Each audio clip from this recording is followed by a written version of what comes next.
Hello everyone and welcome to UK Foundations. I'm Uthara Adithi and today we'll be solving the short question and answers of the metals and non-metals chapter. So let's begin. The first question is Iqbal treated a lustrous divalent metal M with sodium hydroxide. He observed the formation of bubbles in a reaction mixture. He made the same observations when the element was treated with hydrochloric acid. Suggest how can he identify the produced gas? Write the chemical reactions for both the reactions. Equations for both the reactions, right? So let's see. Okay. So firstly, let's suppose that the metal, okay, so the lustrous divalent metal, let's suppose it is M. So because it's divalent, let it be M2 plus. Okay, so if you are able to treat it with sodium hydroxide, so let me write it here, NaOH with metal gives rise to, you should get Na2MO2 plus H2. So if you're confused, how do we write this? Just check what charge you get it on top of M. So N, as there are two of them, so you'll get plus 2 charge, right? Because you'll have two NAs, and then M will be negative 2, no, positive 2. And oxygen will be minus 2 for 1. So for 2, it will become minus 4. So this plus 2, and minus 4 will get cancelled. So it's overall neutral. So this is correct. That's how you can check it in one way. Okay. So this is that oxide that you're getting. And the gas about is hydrogen. Okay. So the same one, if you treat it with HCl, you're going to get MCl2 and H2. So how do you check this gas H2? You have to bring a burning splinter or a matchstick near the place where the gas is evolved a little a little far, so it'll give you a pop sound. The pop sound helps you identify that gas. All right. Yeah. Now, during extraction of metals, electrolytic refining is used to obtain pure metals.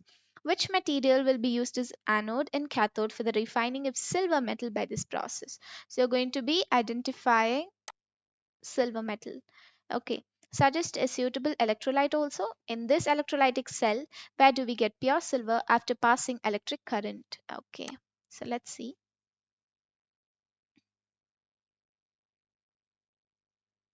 Okay. All right. Yeah. So now usually what happens is anode and cathode. Okay, you take anode and cathode. Okay. So cathode is usually taken as the pure metal and the anode as the impurities. Okay. So there'll be deposition of these, these the impurities or the impure metal, you can tell. Okay.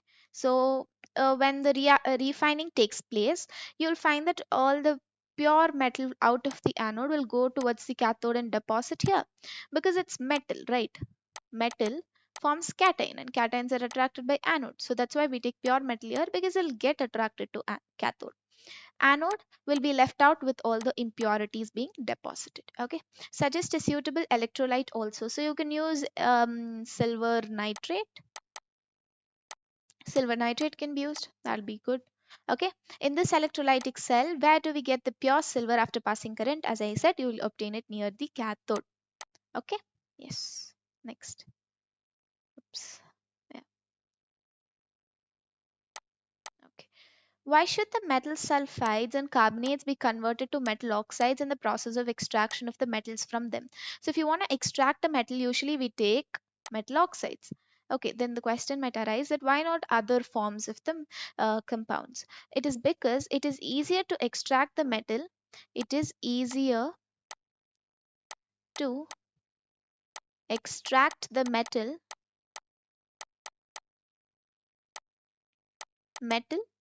from the metal oxide. It's easier to extract. We usually try to get the most easiest methods, right? Metals can be obtained more easier in the oxide form, so that's why we prefer them over. That's the simple reason. Okay, generally when metals are treated with mineral acids, okay, hydrogen gas is liberated. When metals except this and this are treated, manganese and magnesium are treated with yes, I think we have done this in our MCQ questions as well.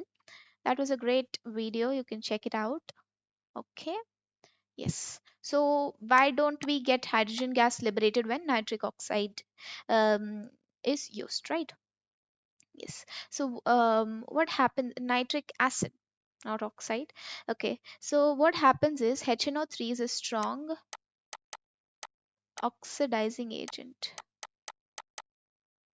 What happens is these agents will oxidize the other the other element or the compound, and they themselves will get reduced.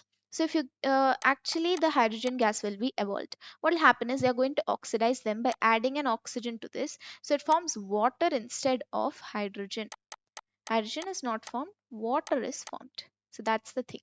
Okay, but in manganese and magnesium it's an exception where you don't observe such phenomena, right? Yes. So compound X and aluminum are used to join railway tracks. Okay, identify the compound X and name the reaction along with writing the reaction down. Okay, so we know that the X compound is Fe2O3, right? This is called as a thermite process. Thermite process. Okay, so what happens is you'll add Fe2O3 with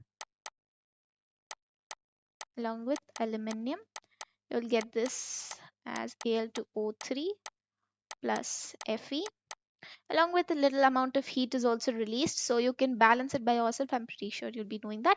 So the name of the reaction is the thermite process. Its reaction is this thing. Okay, yeah.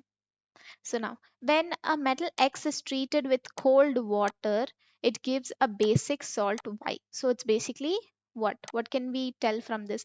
It is soluble in cold water also. Okay. Yes. So now the molecular formula of XOH is 40. I mean, the molecular formula's molecular mass is 40, um, and liberates gas Z, which easily catches fire. Okay, so now we are supposed to find X, Y, Z and also write down the chemical reaction involved in it.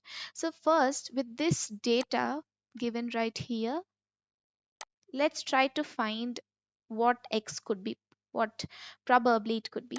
X plus, what is the mass of oxygen? It's 16. Hydrogen is 1. This is equal to 40, right? So X, you'll get it as 17, so you'll get 23, right? Yeah.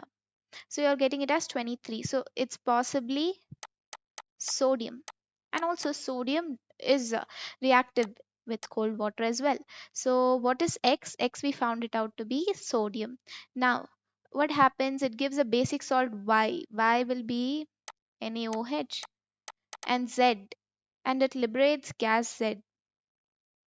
What is it? It'll liberate hydrogen actually. Okay, so gas Z will be hydrogen.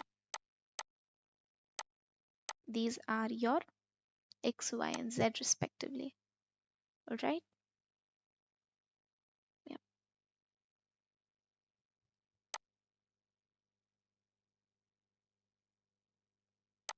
All right. Okay. Yes. So now 43rd question. A non-metal X exists in two different forms, Y and Z. Y is the hardest natural substance while Z is a good conductor of electricity. So you should find what are X, Y and Z. So of course by reading the question itself you'll get to know X is carbon, where Y, which is the hardest natural substance, it's supposed to be diamond, and Z is a good conductor of electricity. It's graphite. Graphite is a good conductor of electricity, right? So these are basically the allotropes of carbon. So it can exist in two forms. Okay, next. The following reaction takes place when aluminum powder is treated with MnO2. Okay, So by looking at this reaction, we are supposed to tell whether aluminum is getting reduced or MnO2 and if MnO2 is getting oxidized. So if you see MnO2, it's becoming from this stage to this stage. Aluminum is becoming from this stage to this stage. So by looking at this, what can you conclude? Aluminum is getting oxidized, of course, because it's gaining oxygen, and MnO2 is becoming Mn because it's losing oxygen. So it's reduced. And this is oxidized, right? So these are the simple conclusions that you can make. Moving on to the 45th question. Yep. Okay. What are the constituents of solder alloy? Which property of solder makes it suitable for welding electrical wires? So to weld electrical wires, which of its property is used? Okay. Solder alloy is basically made up of lead, Pb. Okay. It's made up of lead and aluminium. Okay. So it's made up of lead and aluminium. So what? So okay, fine. It's used. It is made up of this and this. So what property of it is used to make the suitable, making it suitable to make welding wires? It is because of its melting point. Its melting point is low, actually. So if high current passes or if more heat is there, then it will melt and break the circuit. Okay. So it has low melting point. Okay. Okay, next. A metal A, which is used in thermite process, of course, it's an aluminium. When heated with oxygen, gives oxide B, which is amphoteric. So this proves that it is aluminium only. And what is B? Al2O3, of course. Right? Identify A, done. Identify B, done. Write down the reactions of oxide B with HCl and NaOH. Nice. Al2O3 with HCl gives what? Aluminium chloride and water. I want you all to balance it. Al2O3 with NaOH gives rise to NaAlO2 with H2O. NaAlO2 with H2O. That's it. Okay. All right. It's a whole lot clumsy. Let's make it clear. Okay. Never mind. Next one. 47th one. Okay. A metal which exists as liquid at room temperature is obtained by heating its sulfide in presence of air. Identify the metal and its ore and give the reaction involved. Okay. So it's liquid, a metal liquid at room temperature is what? It's mercury. Right. So the ore of mercury is HGS basically, which is called as cinnabar. Cinnabar. Okay. So on heating HGS, okay, or wait, let's just add oxygen. You'll get HgO and SO2. This is the reaction involved. Okay. Yeah. Next, give the formula of stable binary compounds that would be formed by the combination of the following pairs of elements. Okay, so Mg and N2. So Mg3N2, I'll tell you how to do it also. Okay, you will get Mg3 and 2. How? Magnesium's charge is 2, so 2 into 3 is positive 6, and nitrogen you'll get negative 3, so negative 3 into 2 is negative 6, so it is 0 and it's a neutral compound, and this is a right one. Okay, lithium exists as this and oxygen exists as this, so you should write it as Li2O. Okay, Li2O, because you should multiply this by 2 to have a stable compound. Now Al and Cl2, AlCl3, right? Aluminium exists as plus 3 and chlorine is as negative 1. So if you multiply it by 3, you'll get like this naturally doesn't exist, but yeah, okay. Potassium oxide, you'll get K2O. Okay, just like the previous ones. All right, let's move on to the next question.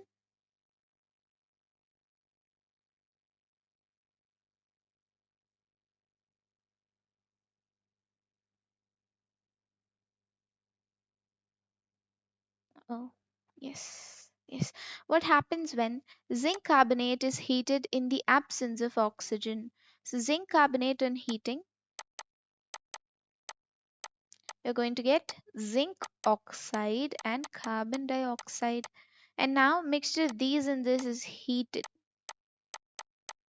is supplying heat. This triangle is heating.